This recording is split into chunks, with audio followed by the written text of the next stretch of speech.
Assalamualaikum warahmatullahi wabarakatuh. Dengan saya Guswanto kali ini membagikan materi mengenai bagaimana caranya memiliki skill negosiasi atau keahlian negosiasi yang efektif. Langsung aja ke materinya. Ini masih ada iklan dulu, teman-teman. Tadi materi saya dapatkan dari Slide and Share dan yang memposting adalah D&D Consulting.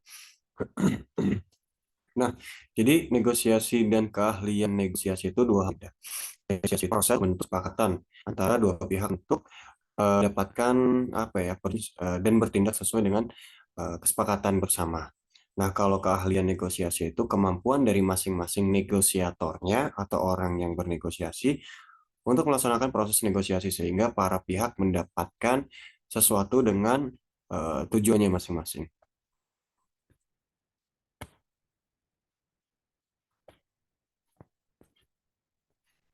Nah, ini ada langkah-langkah awal yang dapat teman-teman lakukan sebelum melakukan negosiasi. Yang pertama itu identifikasi masalahnya dan potensi masalahnya. Kemudian mencari tahu peserta, mempersiapkan negosiasi, mengatur strategi, menjadwalkan pertemuan, kemudian menetapkan parameter situasi. Jadi, yang pertama harus kita lakukan itu kita harus tahu mana aja masalah-masalah yang harus kita selesaikan atau apa aja tujuan yang harus kita capai. Kemudian temukan potensi masalahnya, yaitu keuntungannya, kemudian kita kerugiannya, resikonya apa, seperti itu. Kemudian kita harus cari tahu nih siapa pesertanya atau siapa yang kita harus ajak untuk bernegosiasi tersebut. Jadi sebelum kita melakukan negosiasi tersebut, kita bisa profiling dulu siapa orang-orang yang akan bernegosiasinya.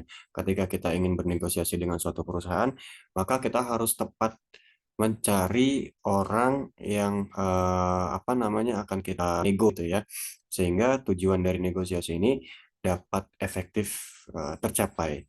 Selanjutnya kita mempersiapkan negosiasi, nanti kita bahas selanjutnya, kemudian mengatur strategi, yaitu strategi apa aja nih yang bisa kita siapkan untuk mendapatkan tujuan dari negosiasi tersebut. Kemudian adanya pertemuan peserta, selanjutnya ada menetapkan parameter situasi. Nah, proses negosiasi ini cukup banyak ya, teman-teman. Jadi kalau misalkan kita rinci, kita detail, kita breakdown satu-satu itu ada. Yang pertama itu siapkan, kemudian ada buka, berpendapat, mengeksplorasi, sinyal, pakai, tutup, dan mempertahankan. Nah, siapkan.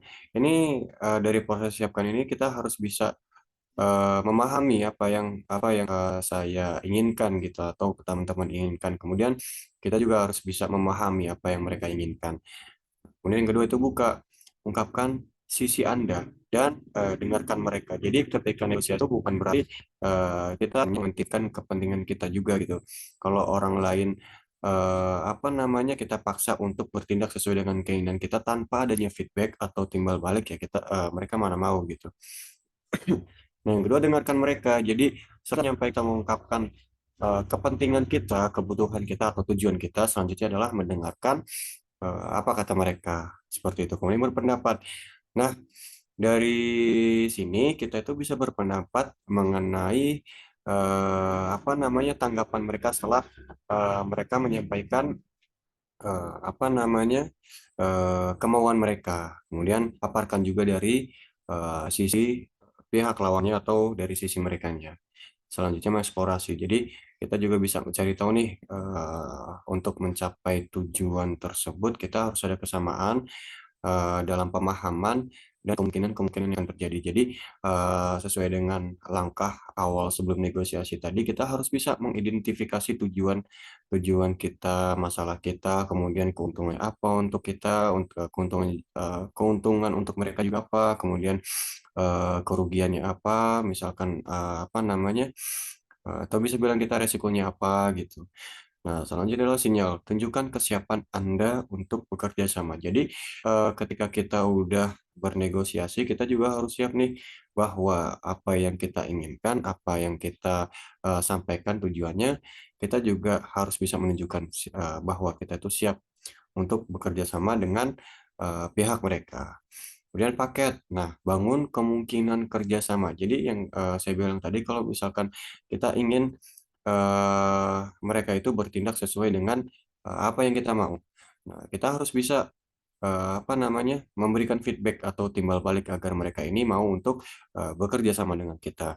Nah, yang selanjutnya adalah tutup, mencapai kesepakatan akhir. Jadi ketika sudah dirumuskan mengenai tujuan kita, kemudian juga mereka itu menerima apa yang menjadi kepentingan kita, ya, selanjutnya adalah mencapai kesepakatan akhir yang disepakati oleh pihak negosiator yang berkaitan.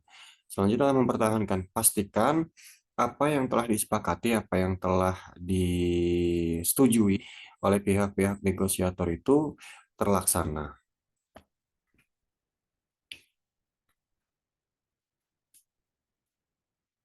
Nah, di sini ada strategi dan teknik negosiasi penjualan. Yang pertama itu fokus pada membangun hubungan jangka panjang dengan klien. Nah, eh, sebagai eh, mungkin apa namanya, marketing gitu ya, sangat-sangat penting bahwa kita harus bisa membangun customer relationship atau hubungan dengan customer. Tujuannya baik sekali ya, ketika kita membangun hubungan jangka panjang dengan klien. Contohnya kalau misalkan di properti, kita sudah memahami bahwa ada sistem ambassador di dalam marketing tersebut. Jadi ketika di apa namanya, pihak lawan telah menjadi eh, konsumen kita, untuk jangka panjang juga bisa untuk menjadi ambasador. Kemudian selanjutnya adalah kadang-kadang apa yang tidak Anda katakan menutup kesepakatan. Tetap diam di saat penting dalam negosiasi dapat membantu Anda. Selanjutnya adalah realistis dengan harapan Anda, tinggalkan ego dan emosi di awal negosiasi. Jadi yang saya tadi bilang bahwasanya dalam proses negosiasi itu adanya kesepakatan yang disetujui oleh para pihak-pihak negosiator yang berkaitan. Jadi tidak boleh kita memaksakan mereka yang kita mau, karena kalaupun tidak ada timbal balik, mereka tidak akan mau untuk menyepakati hasil negosiasi kita. Bersikaplah fleksibel dan bersedia untuk menyesuaikan strategi keadilan. Kita nggak boleh terlalu kaku ya untuk apa namanya, dapat memenangkan negosiasi kita. Sadarilah bahwa pembeli mungkin saja terlatih sebagaimana Anda dalam seni negosiasi penjualan. Nah, ini jelas banget ya. Terapkan strategi negosiasi penjualan untuk situasi lain di mana keterampilan negosiasi akan bermanfaat.